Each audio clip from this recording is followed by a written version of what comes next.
is going to take us from around 197 BC to 70 AD. It covers an awful lot of history. And what it's really going to be dealing with is the final overthrow of the Grecian Empire and pagan Rome coming into its ascendancy in a strong and powerful way. So this first term of the verse, when it says that he that cometh against him shall do according to his own will, and none shall stand before him, is dealing with pagan Rome. The he is dealing with pagan Rome that cometh against him. The him in that verse is dealing with Greece. Okay, and when I mean Greece, it's going to deal with both phases of Greece, both the Macedonian part and the Syrian part. It's going to be dealing with both of those areas. So it starts in 197, which kicks off this warfare, and in 197 Rome defeated the Macedonians in a warfare. When we spoke about that yesterday, it was the 5th Syrian War, where they went to where they had battle with one another. The more significant date after 197 is 168 BC. Okay, 168 BC, there was another war which was entered by Rome and Greece. This is Greece as we know it, that land area now. And in 168 there was the Battle of Pydna. And the Battle of Pydna, the conclusion of that battle, really decided finally that Greece was in subjugation to Rome, and it became a territory, if you like, of the Roman Empire. Now, 168 is the date that we normally use for the transfer of power from Greece to pagan Rome. But it's not the complete work of that transfer of power. But what I want to mark this point is, remember we said the king of the north is represented by Greece and Syria. Remember that? Okay, it's represented by Greece and Syria. And the king of the south is Egypt.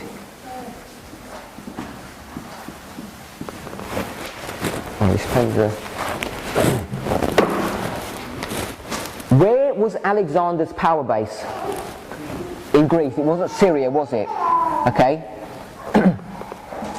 So when we talk about the king of the north, this idea of being the king of the north, when Rome takes over this territory, it takes over the title for king of the north. So the reason why 168 is important is because at this time period, Rome becomes the king of the north. Rome becomes the king of the north in 168 BC.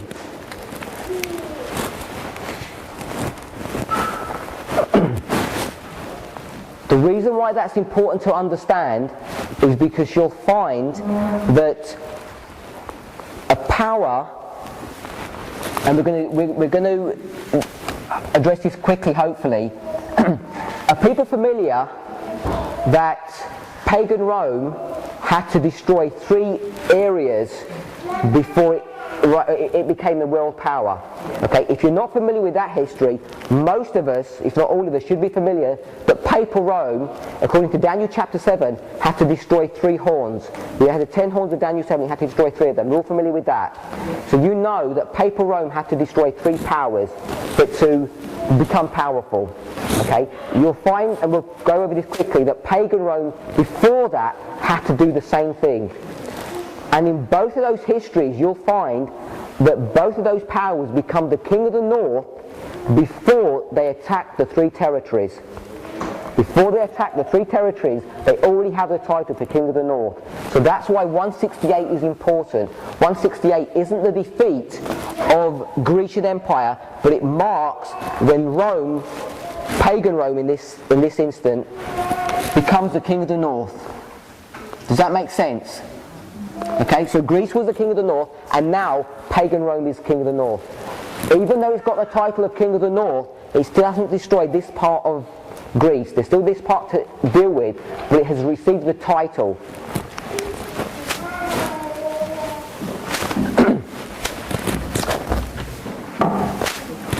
73, 74. Okay, we're still in verse 16.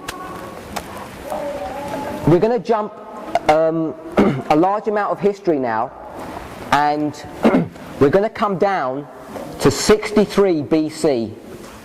So we've jumped a long time. We've come to 63 BC, and now we've come to the 30th king of Syria, or the king of the north, who used to be the king of the north, but I'm not going to use that term now, I'm going to use Syria. Okay? We've come to the 30th king of the Syrian Empire. Remember we were listing 1, 2, 3, we got down to about 6 or 7, now we're at the 30th. We've come right down to the end of the Syrian Empire. 63 BC, Rome instigates a campaign against its eastern enemies, including Syria, and that campaign was between 73 BC and 63 BC. And at the end of the campaign in 63 BC, the general of Rome, whose name was Pompey, went into Syria and subjugated the land. Okay, so the king of all this territory here now, this part of Greece, is all taken over and destroyed by 63 BC. And all of that occurs in verse 16. It goes from 197 to 168 and 63 BC. And they're the two key dates that we need to understand. This date and this date. We're going to come back to this in a moment, okay? The last part of the verse says, and he shall stand in the glorious land. We're in verse 16. So pagan Rome is going to stand in the glorious land. In this same campaign, actually, I've given you a wrong date here. It should actually be 64 BC. So that happens in 64 BC, not 63. In the same campaign, the following year, in 63 BC, that should be 63, that's the campaign, and in 64 BC he takes down Syria, and in 63 BC he stands in the glorious land, and the glorious land is Israel or Palestine.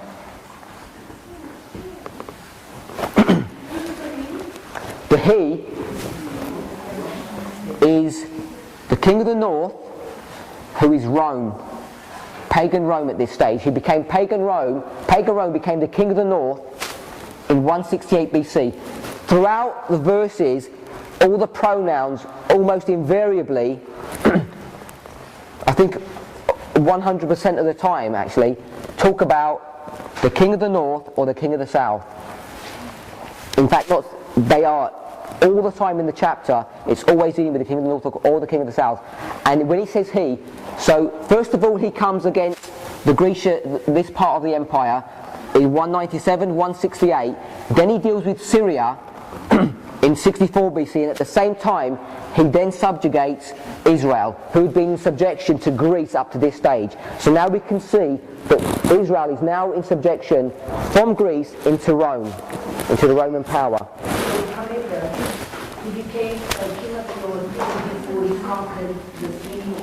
Yes, you need to understand that he becomes a king of the north before he takes down the three territories. So how did he become the north before those territories were taken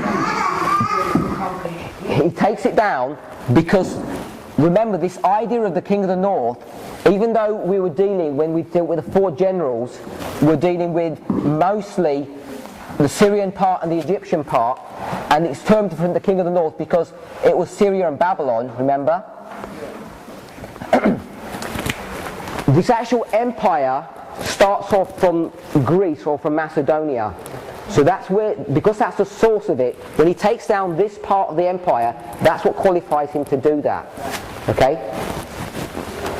It's rather complex, but it's important to see that, and we're not going to address it today because there's a lot of study to that. When you come to papal Rome, and when it receives the title of the king of the north, if you don't see this complexity here, it gets even more complex, and the significance of Papal Rome when it receives its title. The Papal Rome receives its title for the King of the North before it takes down its 3 horns. Okay? And I'll give you the date of that because it's in this chapter. So we've come to the very last part of the verse. It says, which by his hand shall be consumed. So this is the last part of verse 16. The his is the King of the North, pagan Rome. So when it says, which by his hand shall be consumed, it's talking about the idea before that, when it's talking about the glorious land.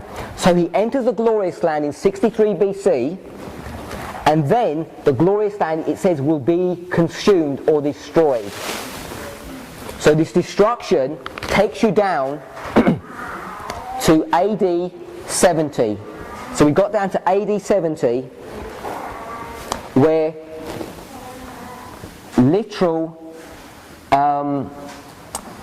where the nation of Israel is then destroyed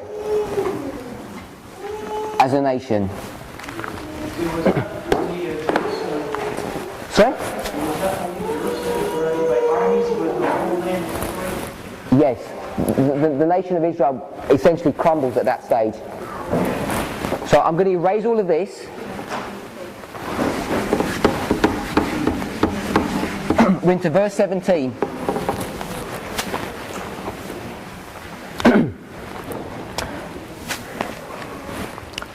Before I carry on, I hope you remember yesterday that we said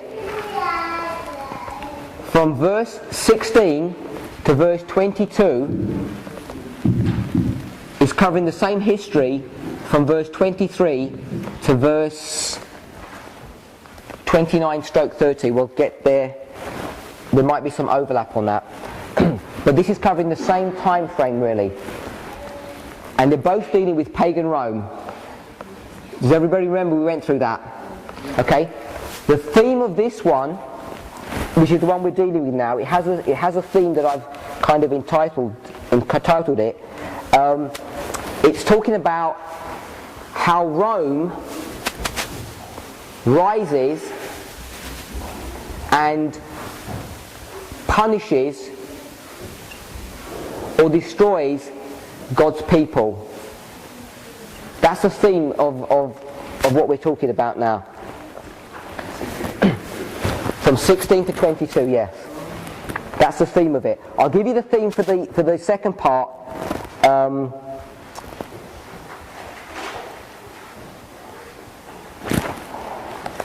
Of the history there. Yes? According to the 25:20, so it's Rome punishing Israel. Yes. And according to the rules, it's Islam punishing people Rome. I'm going to say yes to your question, but there's more reasons behind. When you talk about the woes, there's more history or there's more concepts behind the issue of the woes than I'm addressing here. There's reasons behind the woes and the 7 trumpets. So I'm not going to go into Revelation. The reasoning behind the woes is different to this. So this theme here is, I'm going to have to, again, how Rome rises, but instead of dealing with the punishment of God's people, it's dealing with and how he is destroyed or overcome. So this one's talking about how he rises and punishes God's people, and this one is dealing how he rises and how he's eventually destroyed. They're the two themes, and you'll see that when we go through the verses. There's a difference between the two. He is destroyed. How Rome rises and how he is destroyed. So I've changed pens and it's a bit thinner, this one. Pagan Rome. They're both pagan Rome, and it's covering the same time frame.